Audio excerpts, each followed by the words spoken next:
Merci pour la parole, honorable président.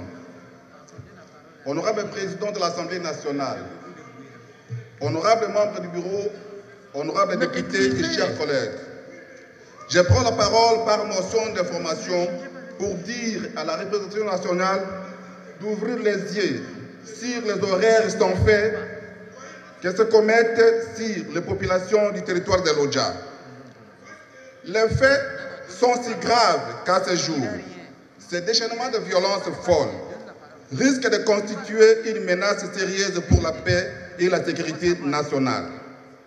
Au moment où le gouvernement de la République doit encore faire face à d'autres foyers d'insécurité dans le pays. D'après les informations recueillies et recoupées, on notera uniquement pour les mois d'avril et mai une succession inquiétante des événements criminels suivants. Depuis le 21 avril 2023, les populations du village Nyenge, secteur de Zolemba en territoire de l'Odja, vivent dans la terreur. La milice Ekumo, multirécidiviste, bien connue, incendie des dizaines de maisons, blesse plusieurs personnes sans aucun motif valable et dévaste des champs et autres biens de victimes. Le mercredi 3 mai 2023, la même barbarie s'est perpétrée au village Ekolo, voisin du village Nyenge, où des dizaines de maisons encore sont incendiées et de nombreuses personnes blessées, dont certains grièvement aveugles. Pour conséquence, un grand nombre de sinistrés à prendre en charge et de nouvelles vagues de déplacés internes.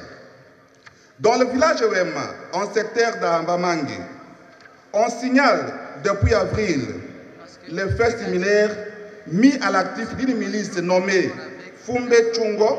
Là aussi, des dizaines de maisons sont incendiées, des biens spoliés et des champs dévastés. La chose la plus terrible est sans conteste l'audace de ces criminels d'affronter les agents des services de l'ordre dépêchés par les autorités locales en fait de parer à cette situation. Les efforts considérables de l'autorité provinciale doivent être encouragés afin de mettre fin à cette criminalité qui, à y voir, pourrait créer un effet boule de neige qui aurait un nouveau foyer de violence difficile à éteindre au centre du pays. Honorable Président, les conflits qui opposent aujourd'hui les services de la police et les magistrats, qui devraient en principe travailler à Lusambo, mais préfèrent rester à l'Odja, contribuent à renforcer cette sorte de criminalité sous prétexte que chaque fois les parquets libèrent tous les inciviques arrêtés, les OPJ de la police refusent de transmettre les dossiers judiciaires aux magistrats du parquet.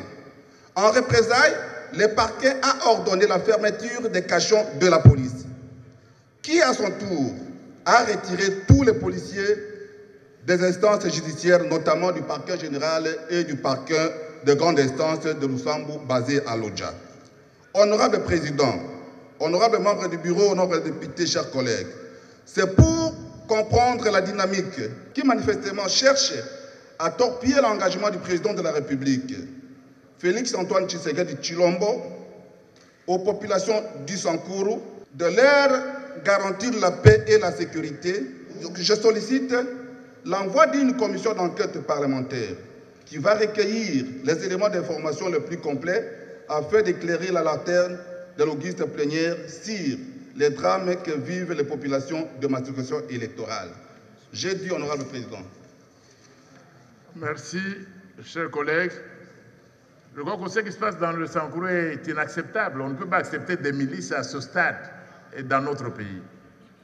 La situation interpelle le vice-premier ministre chargé de l'Intérieur, de la Sécurité, et aussi le ministre d'État à la Justice. Et d'autre part, je crois que le bureau prendra des dispositions pour réunir quand même les leaders du Sankuru pour qu'il y ait la paix dans cette partie de notre territoire.